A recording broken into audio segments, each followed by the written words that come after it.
Enjoy that burger and beer now, because in a matter of days we could get some new Obamacare numbers that might make you sick.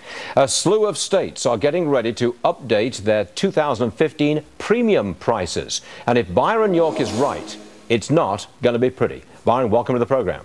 Hi, Stuart. Thanks for having me. How bad is it going to be on the premium front?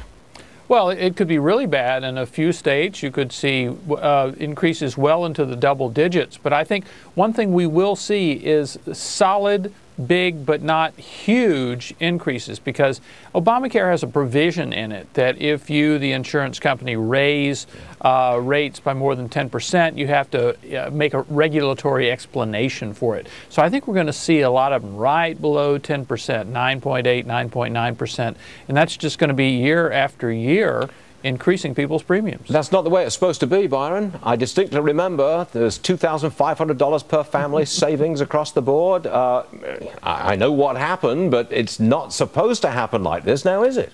No, it's not. And it's going to play out all over the summer, because each state, each company, each regulatory agency has a different time schedule for releasing their 2015 rates. So as the midterm elections are going on, we're going to see in June, July, August, and September, we're going to get new rates at various times for various places around the country. So political candidates are going to make a lot out of this. And you're absolutely right. President Obama claimed that Obamacare would save the average family about $2,500 a year in premiums. That is not happening. Now, what about, I think it's $474 million that states are going to spend, or the feds are going to spend, to revamp state exchanges. Various states around the country, the exchanges have failed. $474 million. Where does that come from? Who pays that?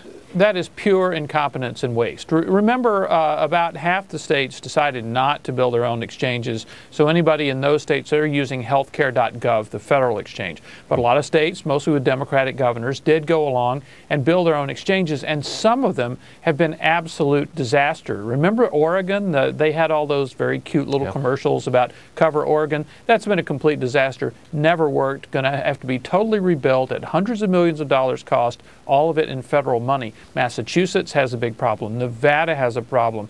Hawaii has a problem. Minnesota has a problem. Maryland is a disaster. You've got a lot of states that are not doing very well. It's going to cost at least $500 million just to repair those states, not to build anything new, but just to build what they should have done in the first place. Now, if you look at the overall cost of Obamacare, it was supposed to reduce the deficit.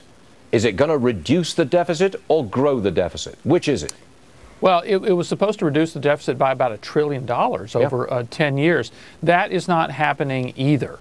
So I think you're going to see that at best it's deficit neutral, but it'll probably increase the deficit significantly over the years. But the bigger thing for Americans is that it's going, for many of them, it's just going to be continued higher premiums, higher deductibles. I mean, some of those deductibles are really huge. You have yourself a good Memorial Day, okay? We thank you very much for joining us. Byron York, Thank you, Stuart.